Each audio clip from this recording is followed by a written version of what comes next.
Preah Ko holds the distinction of being the inaugural temple constructed in the ancient city of Haralaya, now located in the Rolous region, approximately 15 kilometers southeast of the principal temple complex at Angkor, Siem Reap province, the Kingdom of Cambodia.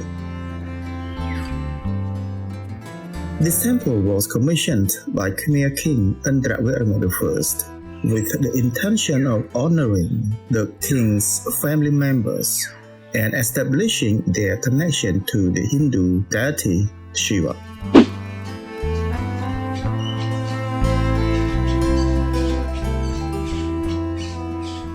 Preah Ko means the secret bull, takes its name from 3 sandstone statues positioned in front of the temple's central towers. These statues depict Nandi, the sacred white bull that acts as the mount for the Hindu deity Shiva. This temple is originally designated as Parameswara, which means the supreme god, and is typically associated with Shiva. In this context, however, the name Parameswara also serves as the posthumous honorific for King Jayavarman II, the illustrious founder of the Angkor Empire.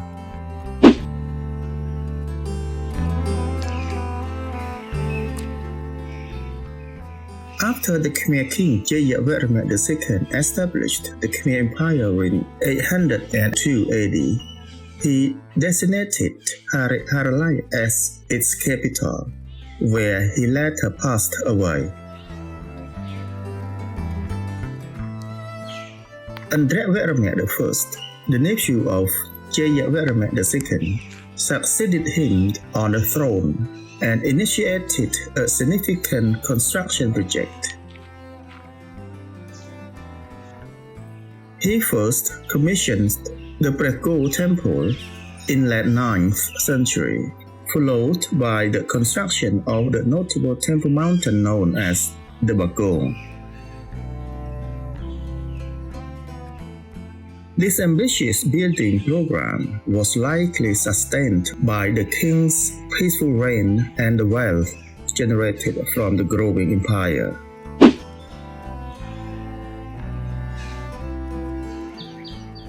The temple features 6 brick towers situated on a unified base, encircled by 2 concentric enclosures. The outer enclosure measures 500 by 400 meters, and a lateral causeway links its largely collapsed eastern gubra to that of the inner enclosure, which is enclosed by a lateral wall measuring 97 meters by 94 meters. Within the second enclosure, one can observe the remnants of 8 elongated halls, symmetrically positioned in pairs on either side of the temple's east-west axis. One pair is oriented north-south near the east wall, while another north-south pair is situated adjacent to the west wall. Furthermore, a third pier, aligned to east-west, stands beside the north and south walls. There is also a shorter east-west pier located on either side of the main causeway, in proximity to the east gubra of the inner enclosure.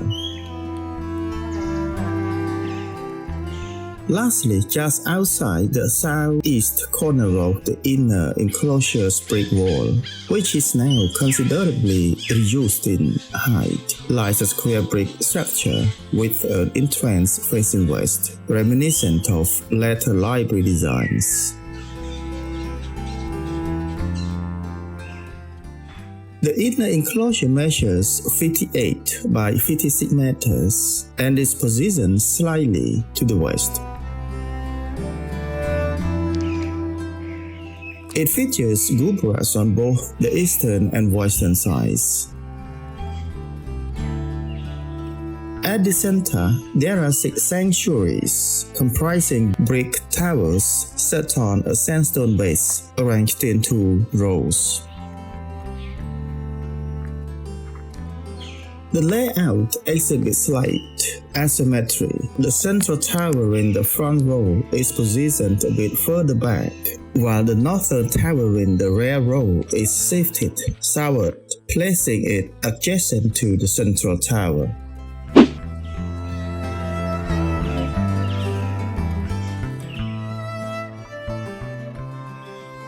To enter, proceed through the east gubra of the outer third enclosure, situated adjacent to the access road.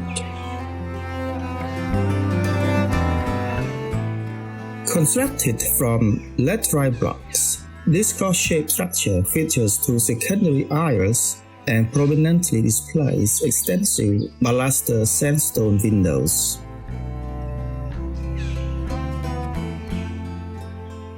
It is likely that the original roofing consisted of tiles.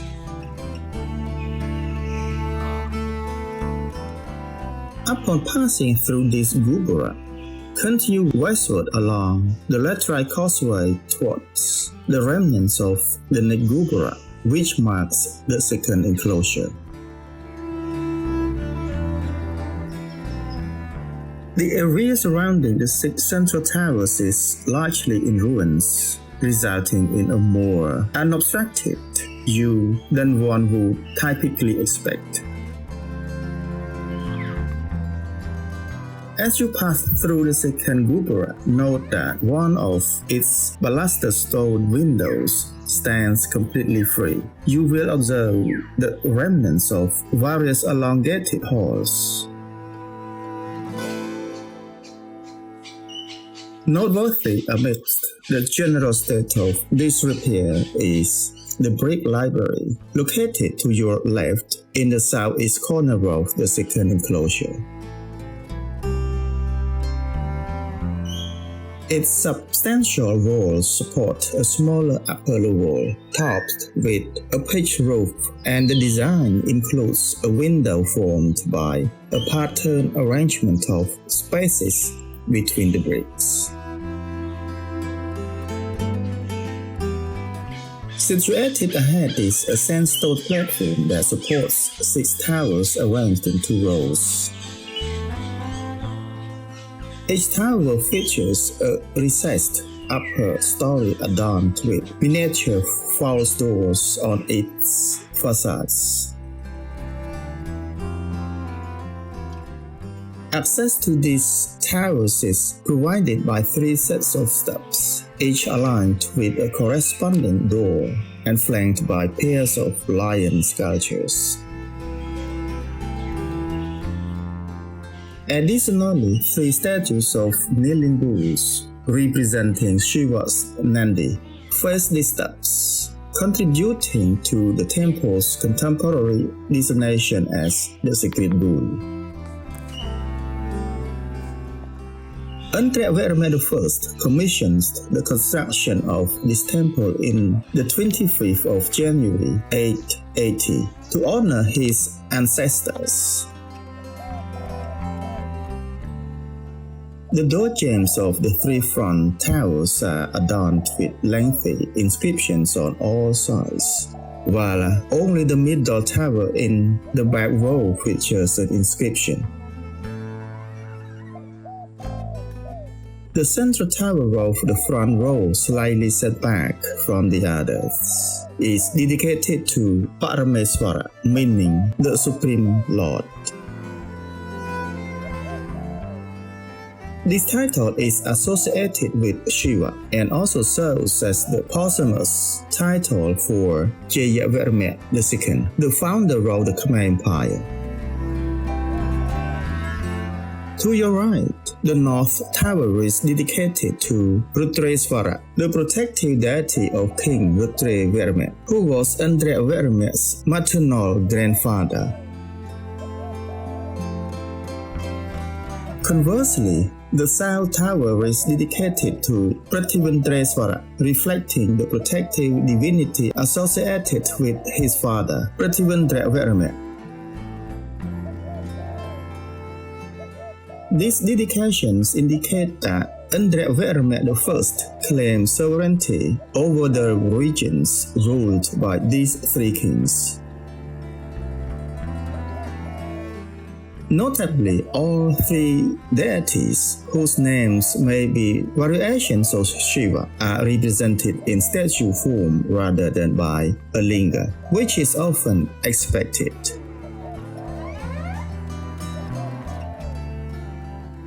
The three smaller towers behind the main ones are dedicated to the principal queens of each king, the wives of these kings, Narendra Devi, Dharanendra Devi,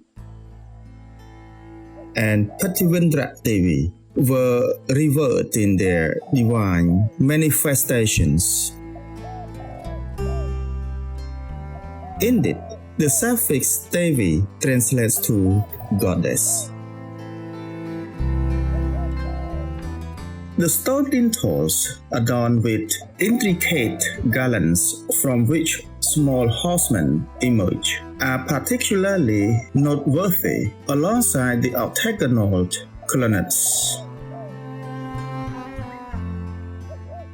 At each tower's corner, stone Tvarapalas are positioned in niches, vigilantly overseeing the structure, encircled by the deteriorating remnants of lime mortar that once enveloped the brick entirely.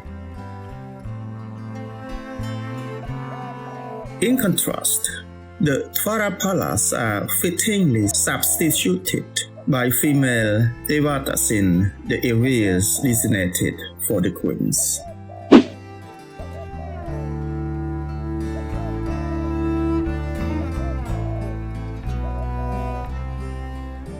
The site was brought back into the public eye by French explorers in the late 19th century. However, it was not until the 1930s that significant efforts were made to clear the area. Preah Ko is a significant temple within the ancient empire, renowned for establishing a distinctive stylistic period known as Preah Ko style, a term coined by the prominent French researcher Henri Parmentier in 1919. In 1932, Jacques Strouet made a notable discovery for the foundation stele located at the second eastern gubra, followed by the discovery of an additional stele. In the early 1990s, the towers underwent a restoration funded by the German government, and in early 2024, the restoration and preservation efforts were recommenced under the German financial supports. The temple is part of the UNESCO World Heritage Site and serves as a key attraction for visitors fascinated by the architectural achievements of the Khmer Empire.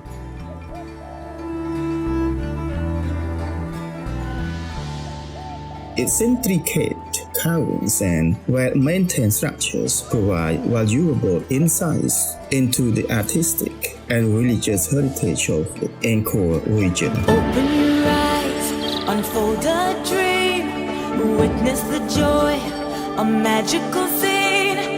It's a new place, a kingdom of wonder, where temples smile and rivers thunder. It's a new place, a rising star, a kingdom of wonder, Cambodia.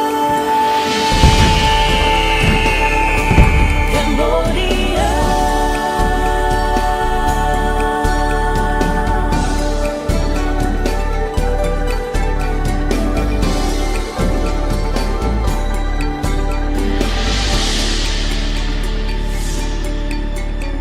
Enter our realm, discover the light, a blessing of gold, enchanting its night. It's an adventure, a kingdom of wonder, a magical spell you've fallen under. It's a new place, a rising star.